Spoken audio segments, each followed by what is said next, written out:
I forgot to record from the beginning, so I'm recording now. So if anybody's watching YouTube, I talked about number one, but I didn't record it. So if you need more help on that, let me know. Letter B is, I think, pretty straightforward. Put everything in terms of sine and cosine and simplify. So Wait, I have a yeah, go ahead. are you gonna give us those, like what cosine equals one of, I can't even remember right now, but I'm sure if I looked over I could, but I'll probably take the sheet that I gave you for the chapter 5 test, and I'll just add on to that. okay, awesome. And so you may not use all of it, you may use every single thing, but those are just kind of the things I've given you before. So if I gave it to you before, I'm going to give it to you now. Cool. And so those will just be on there. So like cosine is itself, tangent becomes sine over cos, and then secant is 1 over cos. Remember that the square is not on your formula sheet, but we know that it's the same as just normal cosine. You just have to make sure it's squared. I cross out what I can, and then I got to sine squared over cosine squared, and you're not done simplifying until you get to one term. So I know that I'm done because I'm at tan squared. Letter C, I won't do. Wait, how did you get sine squared on the top? Because I had these two signs being multiplied together. Oh, I thought, okay, got it now. I didn't put this over 1, but I could have put that over 1. Cool. Anybody else questions on A or B? Um, for the like on A, when you say you subtracted, I always get confused by. So yeah, I always get confused like with when it's the same variable and then the one on top. Like if it's like I guess if it's negative on top, you would move it to the bottom, right? And then you would like subtract to so that you'd have like just one on like either the bottom or the top. So you subtract if there's 1 on top and 1 on bottom. So like, let's say this was like a positive x to the, like y to the 14th and y to the 8th. You would minus those two. I do 14 minus 8, and that number would stay on top. Oh, okay, that makes yeah, why? Okay, negative 14 minus. Okay, that makes sense. Thank you. I'm not great with my negatives. So like negative 14 minus 8 is like kind of a lot for me, I think. So I move it down to the bottom. And then when I have both of these in the denominator, you just add 8 and 14, and that's where it stays down there at the denominator. And that would mean that negative 22, like if it's at the bottom. Yes, if it was by itself, this would be the same thing as y to the negative 22. But since it's at the bottom, you lose the negative. Okay. Okay, that makes sense. Okay, good. Thank you. You're welcome. I'm not going to give you one like C. I feel like I should have been able to simplify that more, and I didn't really know where else to go. So I'm over that. We're not going to do that. Cool. Does that work for you? Number 2 is like unit circle, search and find. Do we get a unit circle on the test? It's on the back of that sheet. Oh, love that. It's also not that deep. Like it doesn't matter that much, and it's like not going to be that many questions, so it will be on there. Now there will be some calculator and no calculator questions, so you got to kind of know like when can you use your calculator and when can you not. So like this would not be a calculator question because I would expect you either to know the unit circle if we were, not COVID, or use your unit circle. Number 3. This goes kind of back to chapter 3, just a little bit though. It says represents growth and decay. What's the percent growth or decay? What's the initial value? So whenever we have an exponential function like this, the number up front is like my starting point. And you can also know your starting point as if you replaced x with 0. So if I put a 0 in for x, that would make this be 1, and I would be left with 300. So after like 0 days or 0 years, I'd be at 300, and that's just that leading coefficient. This number is less than 1, so it's decay. And the percent decay is not 73, it's 1 minus whatever the percent was, and that's how I got this 27%. Because the formula goes something like, and I have these formulas on there too. It's like P times 1 minus R raised to the T or to the X. So something along those lines. So that's why I know that the R is not just 0.73, it's 1 minus that. Okay, cool. Number 4, I've got 2 log problems. Some pretty basic logs. Don't forget your log roll. You start with your base and then you wrap around and through. So I did 4 to the third equals X. Does that remember that a little bit? Okay. And then on that one, all we had to do is throw in the calculator or do 4 to the third and be done with that. Now, the next one's kind of a fun one. It's combining a few things that we learned about logs. Whenever we have a minus, we can combine the 2 logs that are separated by a minus with a division. If they were being separated by a plus, we would bring them together by multiplication. We'd multiply X plus 3 and X. That only works when it's the log with the same base. So that's log base 5. This is log base 5. But we're not in advanced enough math that I would give you like log base 5 and then log base 7. So I'm always going to give you ones that match. Also, another fun thing is when you have the same log on one side of the equation as you do on the other side of the equation, the log and the base cross out and all that you're left with is like what you're doing the log of. And those are equal to each other.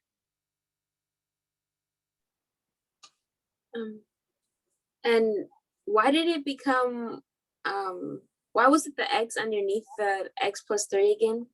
This minus right here. Oh. So when you combine a log of something minus a log of something else, you can bring them into one log by dividing them. Oh, you can't hear me, but okay, I said, oh, okay, that makes sense. Thank you. Yeah. Let's go down to D and E because that's a couple more problems like that. Those are more exponential. This one you had to get the same base. So you cannot do anything unless you have the same number that either you're doing the log of or you're raising an exponent to. Now I can give you different ones here because you can make 4 be 2 raised to a power and you can make 8 be 2 raised to some power. So 4 is the same thing as 2 to the second, right? It's 2 squared. And then that means I just replace 4 with 2 squared, and then I multiply the exponent of 2 and 2x minus 3. Similarly, 8 is the same thing as 2 to the third. And so then I have 2 to the third, and then that's being raised or that's being multiplied by 3x plus 1. Now that their bases are the same, just like we did above with the log base 4 and the log base 4, now that they're both 2 being raised to some power, those numbers have to be the same because 2 raised to like the 7th is only equal to 2 raised to the 7th. These numbers must be the same. So I set them equal to each other and we solve for X. Cool. Okay. Letter E, you do need to use a calculator because once I do my log roll, I've got log base 8 of 11 equals X plus 1. I didn't teach you, I don't know if you can do log base 8 of 11 in your head. So we have to use our calculator. So let me remind you what that looks like. So that is under the math button, I think. Get my notes back up. So if I go to, that's not what I want clear. If I go to math and then I scroll down to A, you see how it says log base. I have an old calculator, so mine doesn't do that, but most of your new calculators, if you have like a TI-84, it does this. So I'm just in the math menu.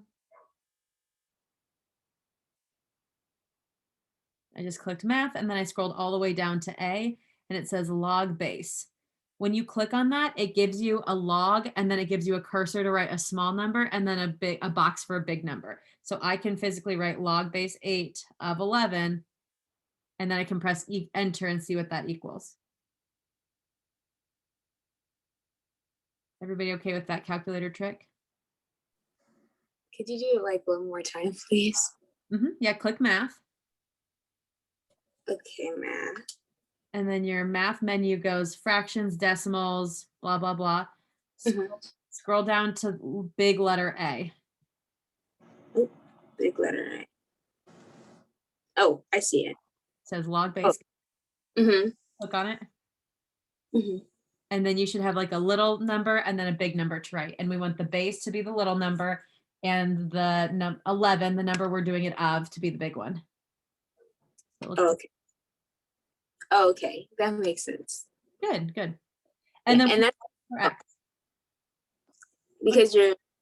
because the base, or because when you do the roll, like you take 8 and then you do the E, or I don't know the E, but like you do the log roll and then 11 becomes the bigger number and then it equals X plus 1. Mm-hmm. Okay.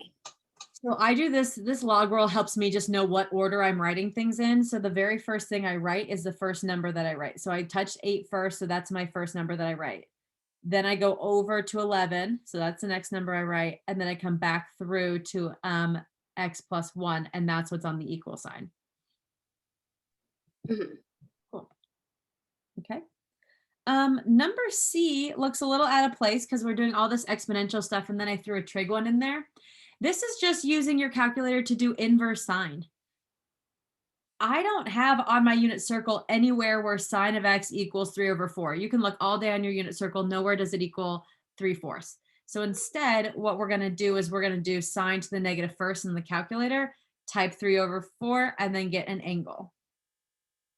So I'm going to do that. I've got to remember to do inverse sine. You do second sine to get sine to the -1. So I just press second button and then sine.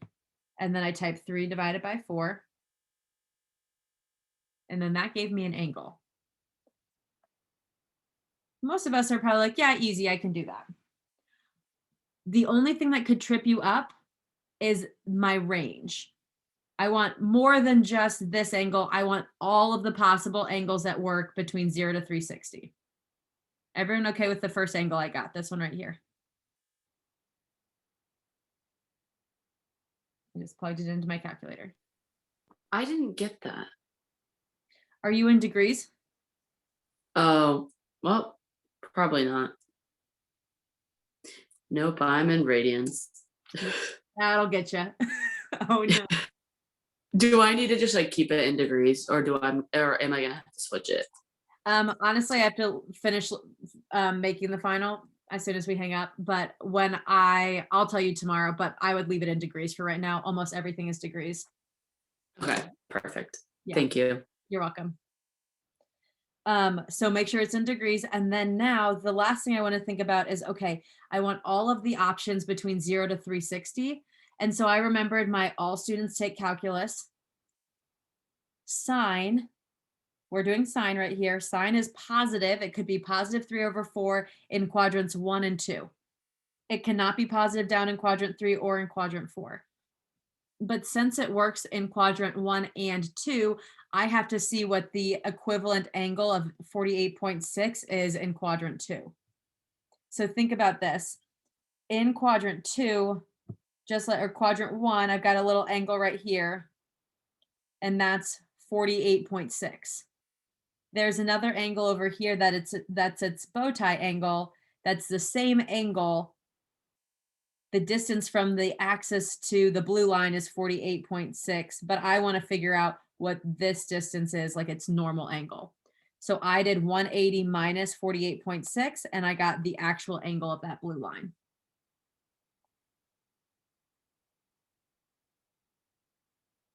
So because it's in the second quadrant, I did 180 minus what I knew its angle was, and that told me what it would be from the beginning all the way to it.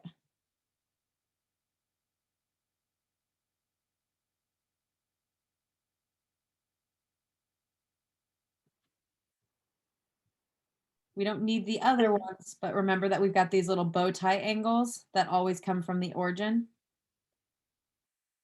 So in the first quadrant, it's just the normal angle. In the second quadrant, in order to get the normal angle, you have to find out what are we taking away from 180.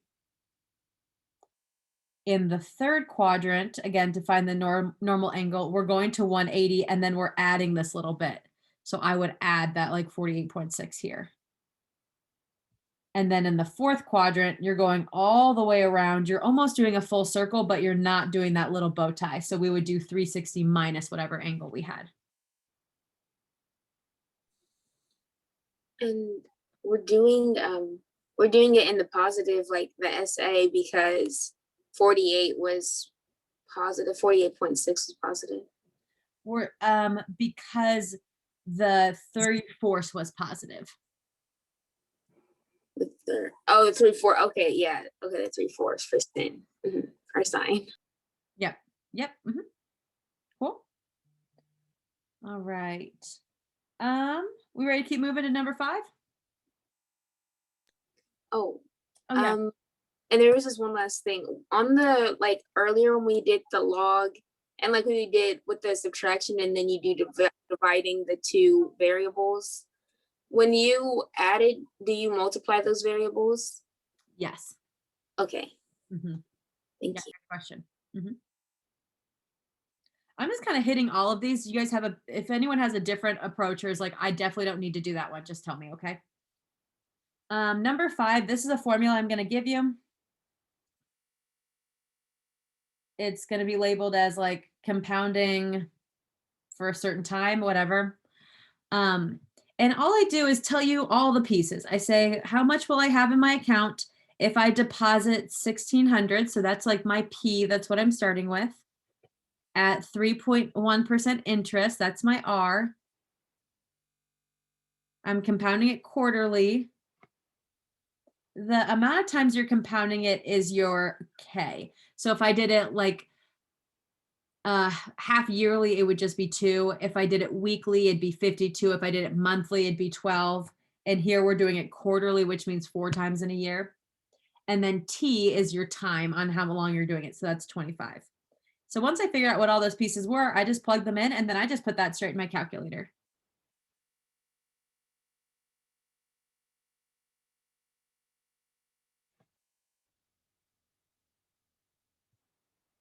Okay.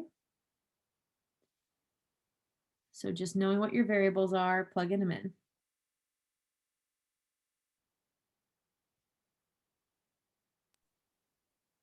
And what's that, like, a variable up in the corner outside the parenthesis? This guy? Mm-hmm. That's a K. And that's the same as this guy right here. Oh, I thought that was rate. Okay, K. Yeah, that's K. And The what is rate is on top. rate is on top? Okay. Mhm. And what does K stand for again? K is for like how many times you're compounding. Oh, So it's like, are you compounding weekly? Are you compounding monthly? Are you compounding daily? okay. So then the compound quarterly, that means like 4 in a year. 4 times in a year. So that's why I put 4 for both my Ks. Mm-hmm.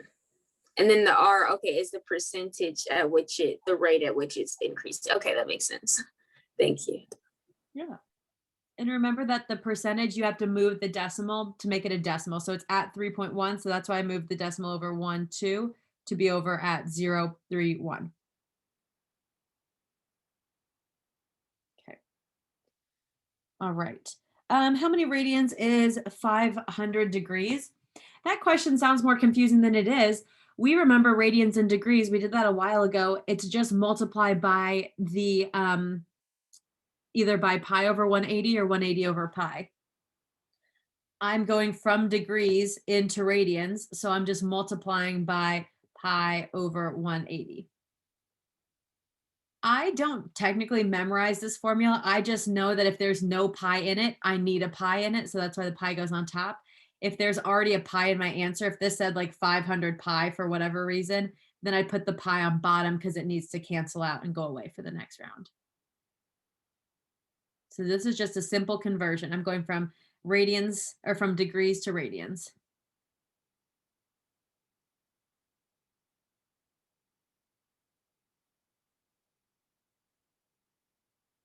Okay, any questions?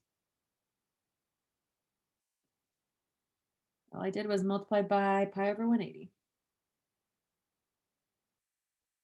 Can't draw a straight box, save my life. Okay. Number 7 is the systems of equations. I put that as a bonus on the last test, and most of you guys got it right. So you can solve it that way. If you want to use matrices, go for it.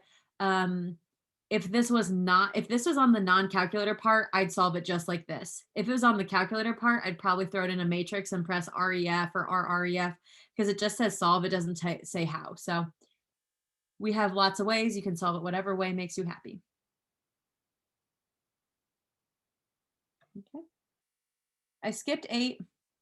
I didn't make you do it on the test, so I didn't think it was fair to make you do it on the final. There's plenty of other things for me to ask of you. So don't worry about partial fractions. The next couple problems are using law of sines and law of cosines. Those are ones that were on the formula sheet, so they're just going to stay there. Half the battle, though, is knowing how to use them. So I'll have them there, but you need to know how to use them. On the area problems, area is 1/2, and it's like one side and the other side times sine of the angle between them. So like I actually did letter B first because I thought it was easier because I just did 1/2 of 16 times 13 times sine of 58. Plug it in, all done. Letter A, though, I had to find one of the angles, and you didn't have to find the same angle that I did, but you had to find one of the angles in order to do my area formula. And so I had to do law of cosines in order to find one of the angles in order to do the area formula. So I did 10 squared equals 11 squared plus 15 squared minus 2 times 11 times 15 times cosine of A. And I squared them. The biggest mistake I see on law of cosines, and this problem isn't even necessarily law of cosines, but I'm going to point it out here because I see it, is that sometimes we see all 3 of these numbers and you want to combine them all and then divide that off of cosine. That's not how that works. You can only combine the ones that don't have a cosine attached to them.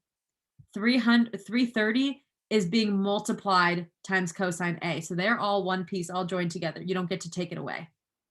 So I added those 2 up. I minus that from both sides. I divided by negative 330, and then I got angle A.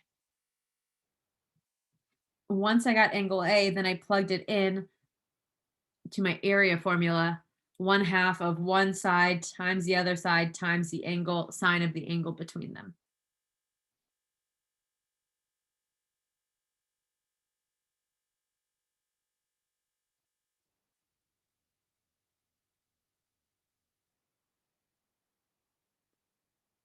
Any questions I could answer right now? Do you mean like this specific problem or like anywhere on? I mean, maybe don't ask about the ones I haven't talked about yet, but like anything up to this point. Yeah, could we like go back a little whiles to number 2 with the find exact value? Number 2 at the top. Yeah, because I think you said about the unit circle, but I was with Mrs. Forth then. So I mean, I don't have to like, I'm not saying reteaching the unit circle. I was just wondering, I think the way she taught us was like, we drew the coordinate plane, and then with 5 cosecant, that's I forget now. I think that means 1 over or sine over 1 or something. Other way around. 1 over sine. Mhm. Well, yeah, 1 over sine, and then so that would be the like I can't remember, 5 would be, and like I think on the y-axis, and then 3 would be on the x. Yeah. So why don't we'll get all the other questions answered, then I'll come back to you on this. Okay. You were in our class for chapter 5, and I put a unit circle on the test and you used it. So I'm just going to give you a picture of it. I just don't have one here to show you, but I'm just going to give you a picture of it and you just have to search and find. So I'll answer specifics about that later. Okay. Okay. Well, maybe I know how to do it and I just don't think I do. Yeah, I think you know how to do it. Okay, So thank you. we'll get you back figured out in a second.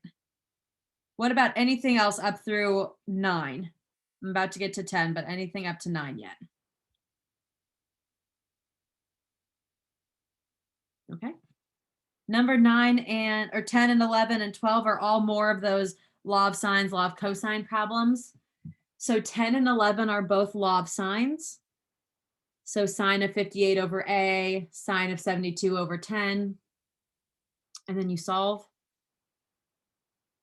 Letter or number 11, it doesn't just say find E, it says how many triangles are possible. So we have to use law of sines. We can't use law of cosines here because the law of cosines, you either need all 3 sides or you need the 2 sides and then the angle between them.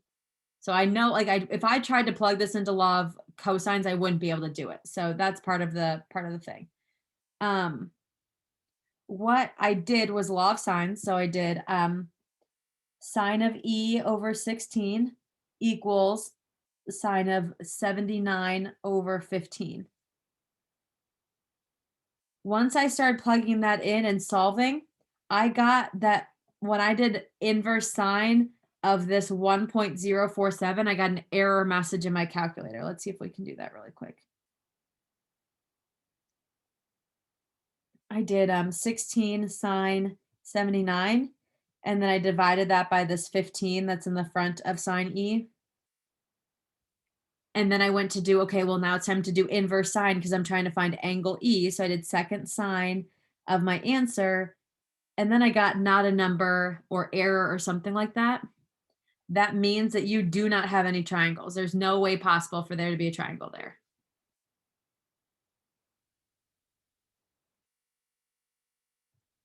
Okay.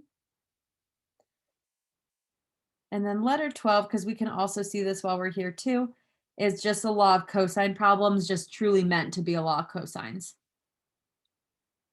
This one is even easier though, because you could just get your C all by itself, and I could almost plug this whole equation into my calculator and just press go and see what happens.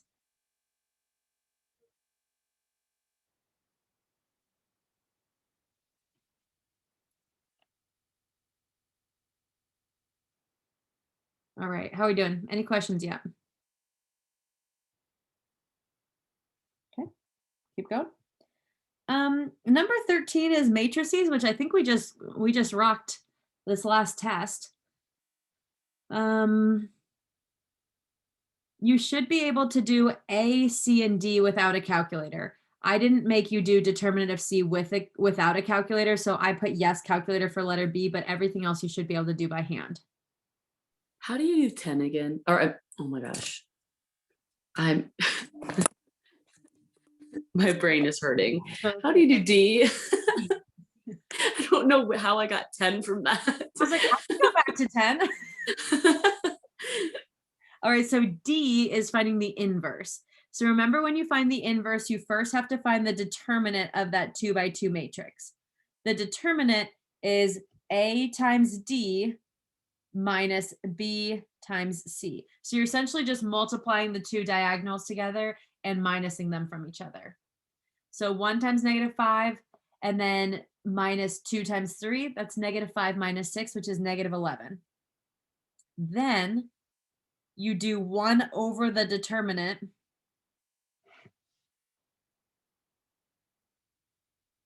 and my matrix changes around. You don't just get to copy and paste it from above. You switch A and D. So like 1 and -5 switch places. And then you make B and C both negative.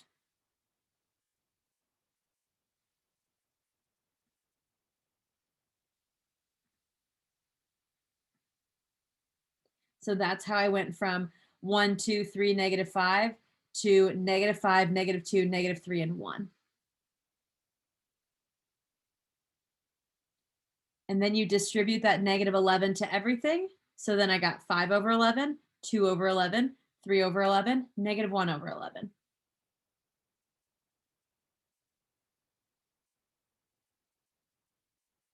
Thank you. That's like easy, but like just like knowing how to do it is like just remembering the steps is just like playing with me. Yeah. The steps are easy, but you have to remember each one or else it's all gone and it's a mess. Yeah, good point. All right. How else are we doing? Any other questions up to where we're at right now?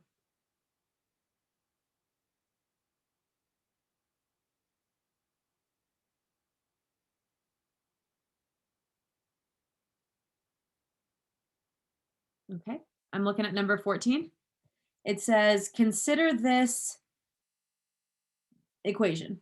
I made you graph these. I'm not going to make you graph them on the final, but I do need you to know what all the pieces mean. So remember that the first letter is in reference to the amplitude. So the amplitude is like how tall or how small the sine waves are. The negative is just means that you flip it. Like it goes, instead of being like, I don't know what I was going to say, but you just flip it across the axis.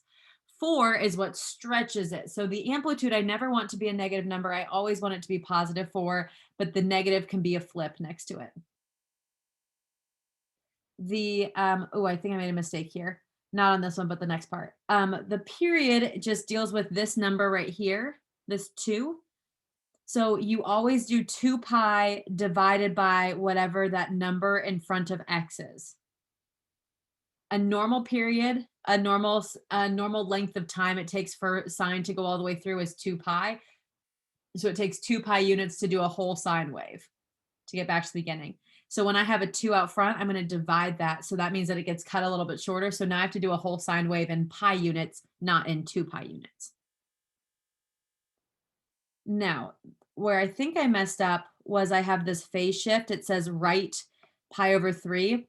I forgot that this 2 needs to go in with it. So it shouldn't be right pi over 3. It should be right 2 pi over 3. The phase shift just means horizontal. We've been using words like horizontal shift and then vertical shift, so I wouldn't change that up on you. And then we didn't necessarily talk about frequency. So again, I won't make you graph this, but we did, but I do want you to know what all these pieces do. Any questions? And how did we get the period, like putting it back in again? The period is always 2 pi divided by whatever number you have in front of x. Oh, right. Mhm. Period. And sorry. Is that with the sin and cos is 2 pi and then the tan is just pi? Mhm. I won't put tan on this. I'll do sine and cosine because those are important, but I won't make you do tan. Okay, cool beans. Thank you. You don't have to know that. Just know that the trig functions I ask, the period is always 2 pi unless there's something out front that I ask you to deal with. All right. Doing okay so far? All right, we got some probability ones, which is what we have been doing recently. So hopefully this starts to ring some bells. I'm just going to talk through them, ask questions if I need to say more, or if you feel good, you can tell me to skip it. 15 says that we have 3 yellow candies, 7 blue, and 10 green. So I'm thinking that like in a box, we have all of those things. Maitland picks 2. What's the probability that she gets all blue? So first, whenever you see what's the probability, it's going to be a fraction. It's going to be all the total things on the bottom and the successes on top. So all the total ways that she can pick 2 is just 20 choose 2. It doesn't matter what order she picks them in. So it doesn't say that she gets a blue and then another blue. That's silly because those don't make a difference, but it doesn't say it matters what order she picks them. It just says what matters if she gets any blues. So that's why it's C. The top is a success. We want to pick 2 of the 7 blues. So we say 7 choose 2. Okay. Number 16 is a Venn diagram.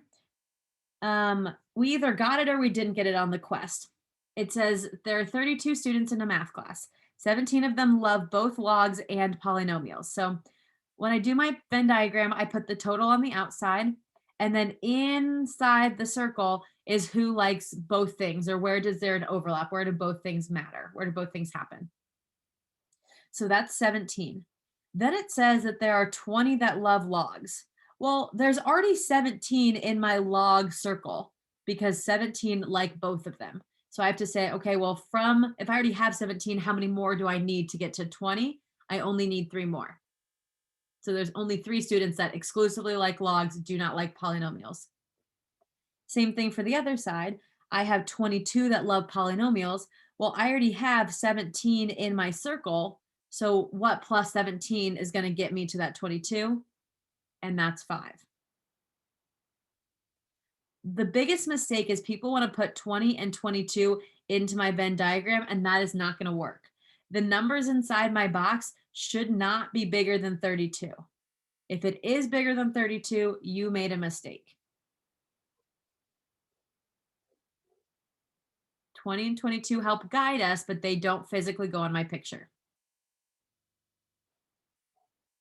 Now, I get 7 because I know that I have accounted for 3 and 17 and 5 people, and I'm going to add those up together and minus them from 32. I believe that that's 25. So if I do 32 minus 25, I get 7. And that's how many students haven't voted yet. So 7 goes in the corner because that's people who don't like logs or like polynomials, but are still in the set of 32. And so the ultimate question was, how many people like neither of them? 7. Yeah, go ahead. So then so you subtracted 20 minus you subtracted the logs, 20 love logs minus how many love both, 17, and then you got 3. And then you did the 22 for the loving polynomials and subtracted that by 17 for both, and then you got 5. But darn, what was my question? It was, so then, darn, what was my question? It was 3, 5, and you added up, darn it. Maybe that was what I was confused on. 17. Are you confused how I got to 25? No, I can't remember what I was confused on. Maybe I talked myself out of it. I don't know. If it comes back, let me know. Okay, thank you. And that's all that one asked. It said, how many love neither? I said 7, and then I was done with that problem. I could ask more on that. I could not. That could be it. Number 17 was like one of those problems in 9-2 that I skipped for the quest, and that we did an example together, and then I said that was it. So I'm not going to do 17, so don't worry about that. But 18 is fair game. Kirsten, did you find your question? Yeah, I did. I thought so. What's your question? For the like, when you will you ever say only on the test? Like, will you say well, I'm not sure how I'm trying to word this, but like, would you say that 20, like, would you throw an only in there, like to throw us off or something? Like if you said only 3 love logs, and then we have to figure out like how many love both or something. No. Okay. I will give you what is in the middle, what's in the overlap, and I'll tell you how many total are in logs and how many total are in polynomials, and you generally have to find those missing pieces. Okay, that makes sense. Yeah. Thank you. Great question. All right, number 18. I know I answered this back in school when I passed out the quest, so let's go over this again. So this is saying I could ask any number term. I could say 5th, 20th, 2nd, I don't care. Any number term of a binomial. It's usually to a big exponent that I'm not going to like do a Pascal triangle all the way out to. I don't want all the terms. I just want this one specific 4th term. So the first thing I did is I said, okay, well, it's to the 8th power. So let's count down and see what the 4th term is. So x to the 8th, x to the 7th, x to the 6th, x to the 5th. That's my 4th term. So now I know that my first term, and in this case, it's just x, is going to be raised to the 5th power. The next thing I do in my head, because I think it's easier this way, is I say, okay, well, if x is to the 5th, then that means my 2nd power for y, it has to be to the exponent that adds with 5 to be 8. So what number plus 5 equals 8? That's 3. And I check myself because I'm like, okay, 5 plus 3 is 8, and that's the exponent I have. Good. Okay. So first term is to the 5th, second term is to the 3rd. And then the last thing I personally like to do is this coefficient. This number is the number on the Pascal's triangle, but I'm not doing Pascal's triangle all the way out. You get this number because I've got my total exponent goes first. So it goes 8 first. And then the exponent of your first term goes behind it. So I do 8, choose 5. What everybody wants to do is use 4. No, no, no. We use 5 because that's what my power is in the 4th spot.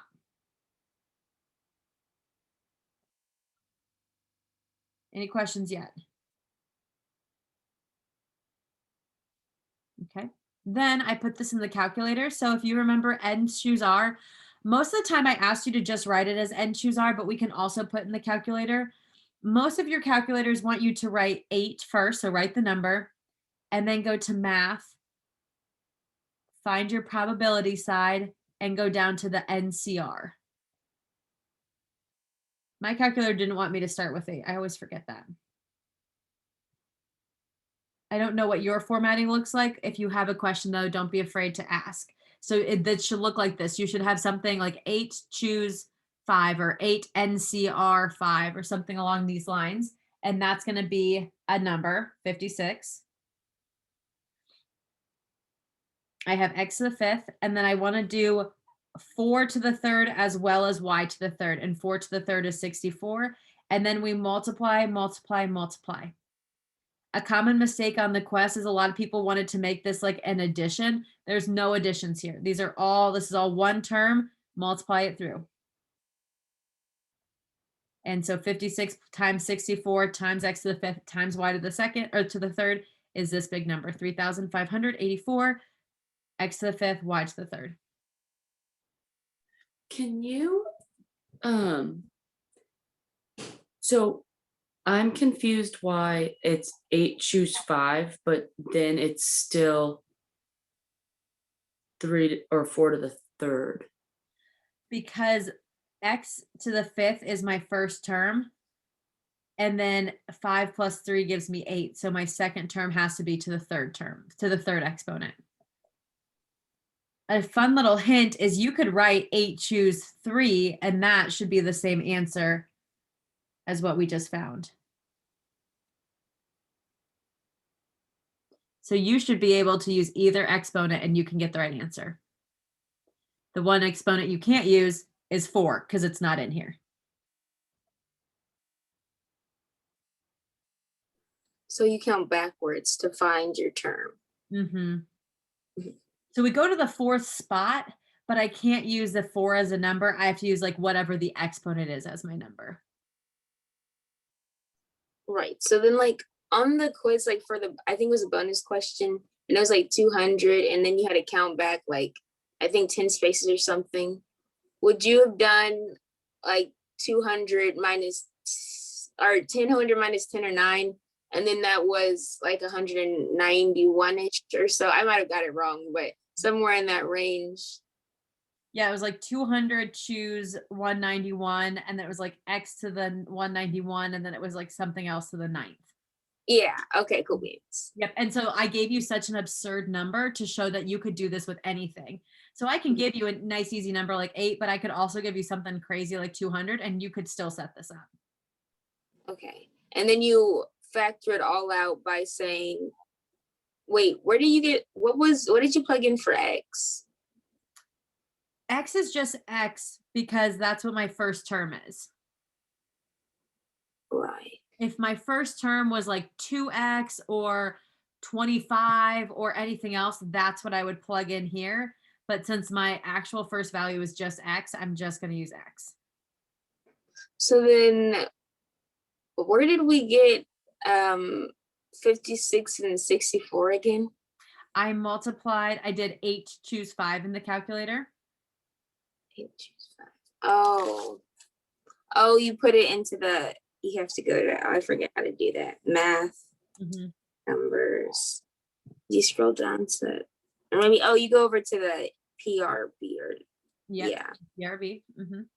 And then you NCR. Oops, do you have to put in the numbers before you click on it? On my handheld calculator, yes. I don't know what your calculator looks like.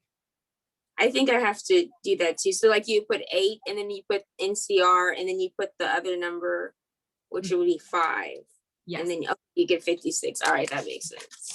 And then I got 64 by doing 4 to the 3rd. 4 to the 3rd. Okay, that makes sense too. Thank you. Yeah, of course. Okay. Any other questions yet? Oh, I did this one wrong too. Oh, shoot. Why am I mad that I wrote C there? Why do I know that's wrong? How many ways can a teacher give away a marker, book, crayon, and calculator? Why is it not? Because you said different. Mhm. They're different. And a marker is different than getting a book, right? And a calculator is different than a crayon. If I'm like, oh, I've got these 4 things to use on your final, and I give you a marker, you're like, wow, that's not as helpful as a calculator, right? So those are different. So that should have been a P. Now, the one underneath it, though, it's okay that that's a C because it says that we're just choosing people.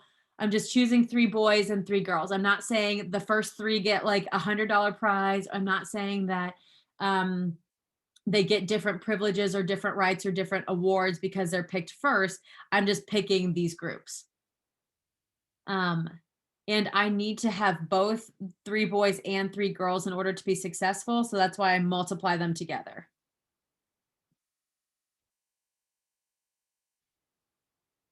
If I said, how can I choose 3 boys or 3 girls, then it would be a plus. Because then those are 2 different situations that are both okay, but they're 2 separate. This one says, I want 3 boys and 3 girls. I'm not done once we just choose 3 boys. We also have to get 3 girls. Okay, and then this is my last question. I'm kind of lost on this one though. Because we had 3 plus 3 was 6, but I thought it was asking like if you do 3 boys and 3 girls from the 6 plus 7. It's like, wouldn't you add 6 plus 7 together to get like 14, like 13, whatever 6 plus 7 is, 13 or 12 or 14, something like that. I would add them together if we were arranging them in a row, but I wouldn't add them together because if I say 14, then I might choose from that 14 the girls when I'm trying to choose the boys. Right. So because it says that Oh, okay. Oh, yeah. So you did 6 boys and you chose 3 from that, and 7 girls and you chose 3 from that. Okay, that makes sense. Mhm. Thank you. It's a little confusing. I get where you're at, but I think it's because I'm choosing them from a group. I know that I'm going to pick 3 boys and I know I'm going to pick 3 girls. So I'm kind of picking them separately, if that makes sense. That makes sense. And then if you did the or, you'd add the plus sign to break it up. Okay, that makes sense. Yep. Okay. All right. We got 2 more sides left. Everyone hanging in there? Okay. This next one is a card problem. This is one like we've been doing kind of a lot, except I've got a couple different situations here. It says 5-card hand is being dealt from a standard deck. What's the probability that you will get at least 3 aces? Okay, so you have 5 cards. So 3 aces is good. So I can even make a list. 3 aces is good, and so is 4 aces. Technically 5 aces would also be good, but can you get 5 aces? Are there 5 aces in a deck for you to get? No, right? There's only 4. No, thanks. There's only 4. So I just have to say it's okay that I can get 3 aces or I can get 4 and that's it.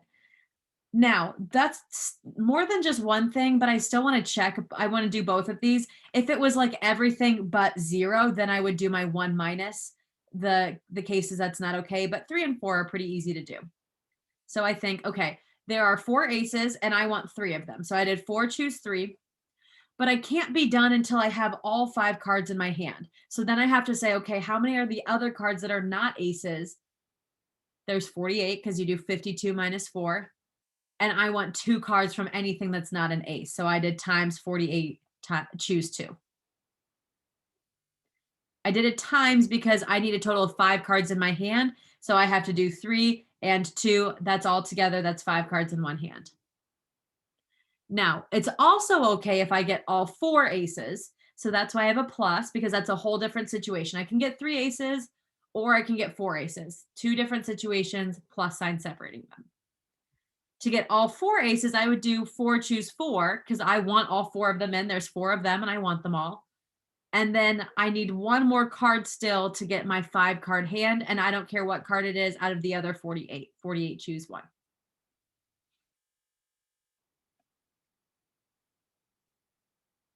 And since it says probability, what's the probability? I'm going to do the total amount of cards that I could get, the total amount of ways that I could get cards from a 52 card deck if I get 5 cards in my hand. So I do 52, choose 5.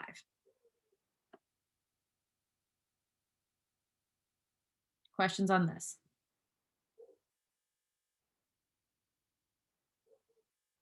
For the next one, Yeah. like I know how to do it, but like I never know how you want our answer, like in a percent. I think a percent makes the most sense. Okay. But if you gave me a decimal, I wouldn't say not the right form. I know what Okay. you're talking about. Mhm. Kirsten, did you have a question on 21 before I move on? No, sorry, I was just itching my head. That's thank you. That's okay. I'm just checking. Anybody want me to talk through 22? We just have a nice little probability tree. I have 2 things that are true. You're either late or you're not, and you're in uniform or you're not. And it says the very end, it says find the probability that we randomly select a student that will be in uniform. So that means that I want the uniform to be at the end of my probability tree. The late goes first and then the uniform goes second. And then I use all of my little percentages to fill this in. So you can be, ooh, that's more than I wanted. You can be late and you can be in uniform. You can be late and not in uniform. You can be not late, which means that you're on time and in uniform, and you can be not late and not in uniform. So I kind of have all the situations taken care of. And then I just read my problem to see where the percentages go. So first one says, if a student's late, then the probability he's in uniform is 38. So that goes right here between late and uniform. I minus that from 1 to get the other percentage. So 1 minus 0.38 is 0.62. If a student is not late, then his probability of being in uniform is 68. So not late and uniform. So 0.68 is between not late and uniform. And then I minus that from 1 and I get 0.32. And then the last thing it says, if 24% of the students are late, so I'm going to go put 20.24 with my late. That means that 0.76 are not late. And now I have my whole tree filled in. I just have to follow the branches to show what's in uniform. So I go here, and then I go here and here. And I just multiply those 2 decimals together. 0.24 times 0.38 and 0.76 times 0.68. Once you have those, add them together to get your final answer.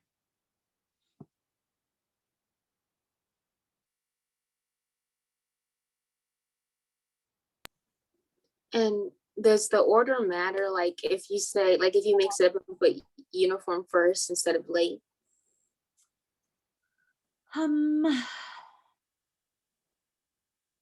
I think it just like won't make as much sense when you go to fill it in. Mm-hmm.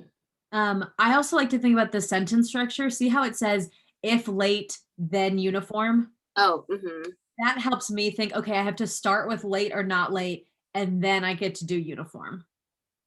Okay, that makes sense. So like whatever comes first will go first. Yeah. Mm-hmm. Yeah, just read the sentence. I think you got it. Mm-hmm. All right. Any other questions yet? Okay. 23.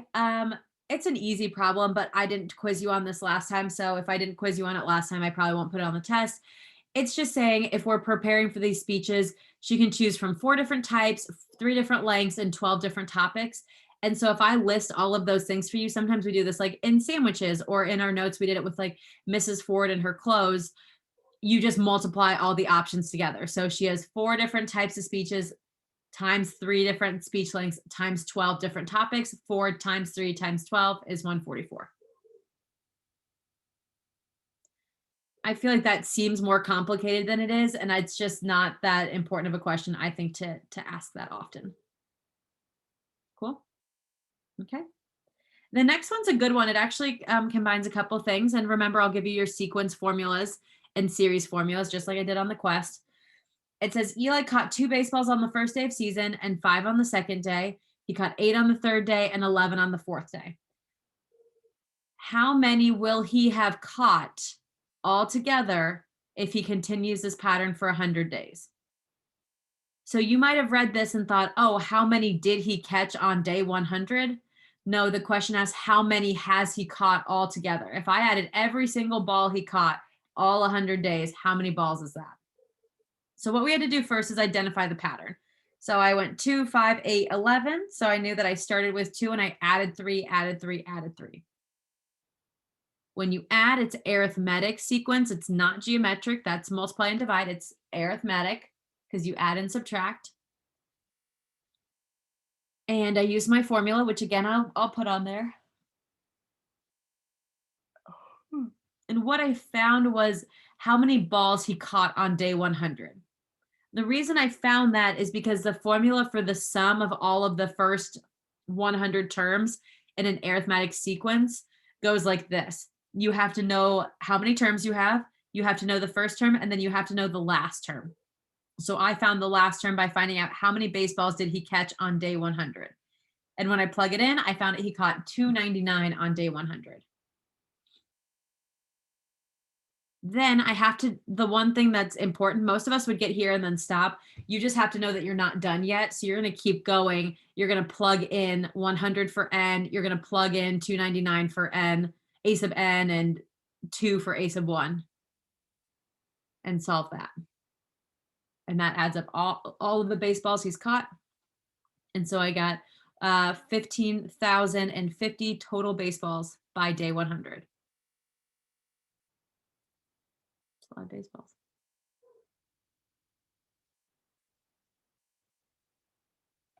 Any questions on that guy?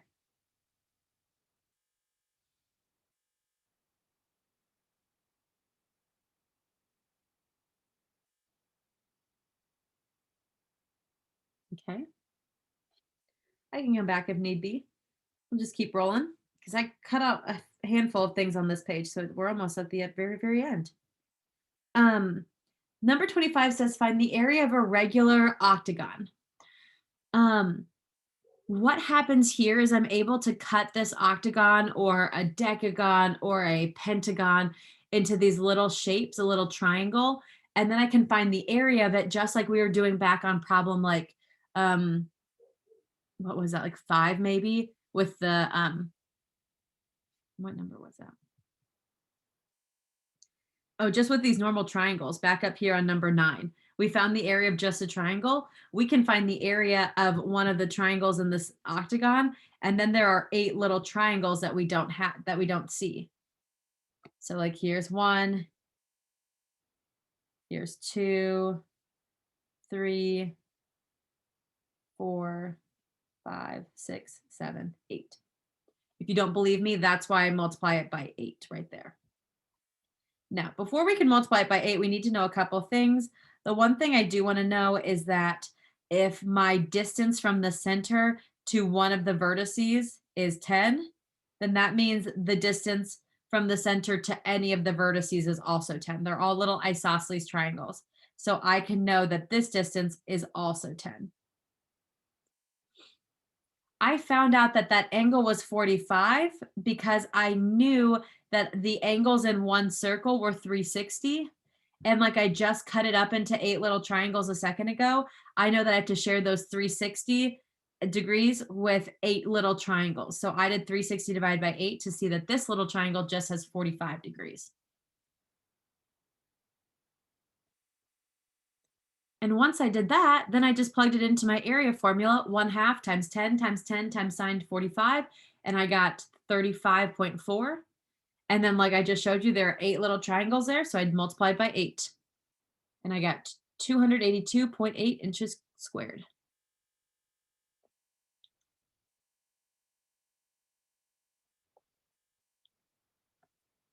All right, questions, thoughts? Okay. We've done a couple area problems. I'd be ready to do that tomorrow. I cut the fraction one out. I cut the limits out. I decided we didn't want to do those. The very last thing is just asymptotes, which we covered back. What chapter was that? We covered it in chapter 2, but then we reminded ourselves about them kind of recently. This shouldn't be too difficult of a thing. We just look at our picture or our equation, excuse me. The vertical asymptote is always the denominator. So you just set the denominator equal to 0, and that's where your vertical asymptote is. Your horizontal asymptote, I know I didn't ask that, but remember your horizontal asymptote is the coefficient of your variables. So it's x squared and x squared. So my horizontal, my HA, would be y equals 1 because it's 1 over 1.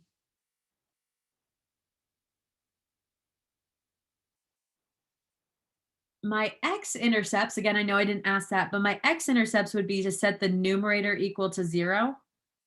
So my x-intercept would be numerator equals 0. So I'd have x minus 1, x squared minus 1 equals 0.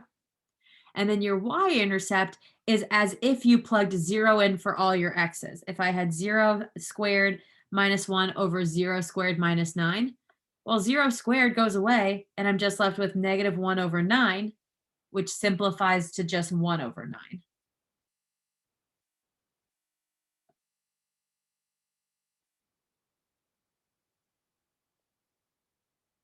Okay, and it doesn't look like I had you graph any of these, so I wouldn't be worried about that, but I would be worried about how to identify vertical asymptotes, y-intercepts, and then the other two that I just showed you.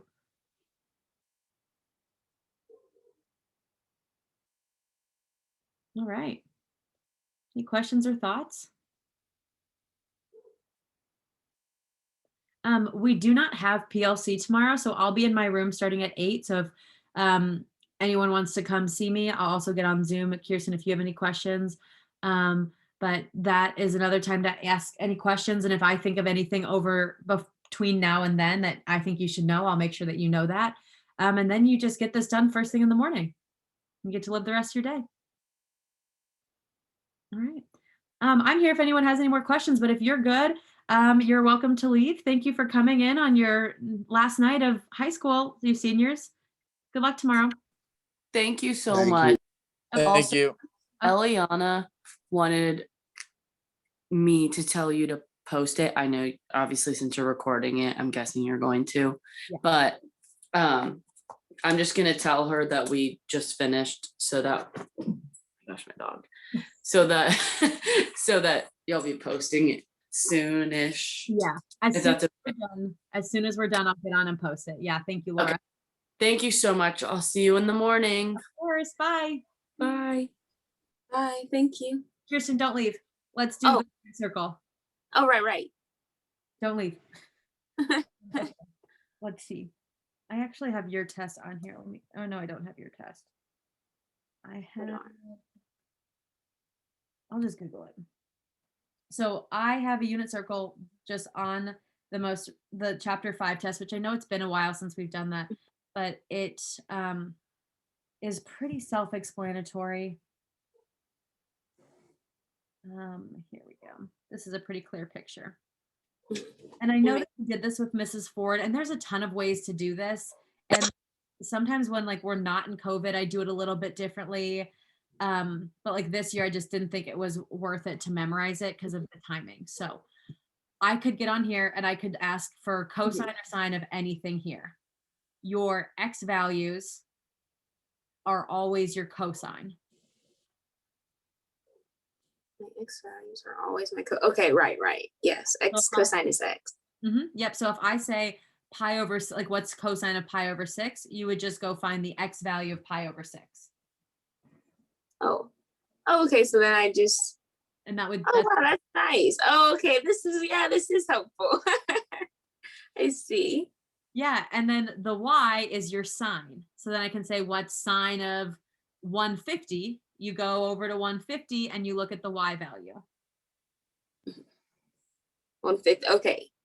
Okay. Oh, that makes sense. So then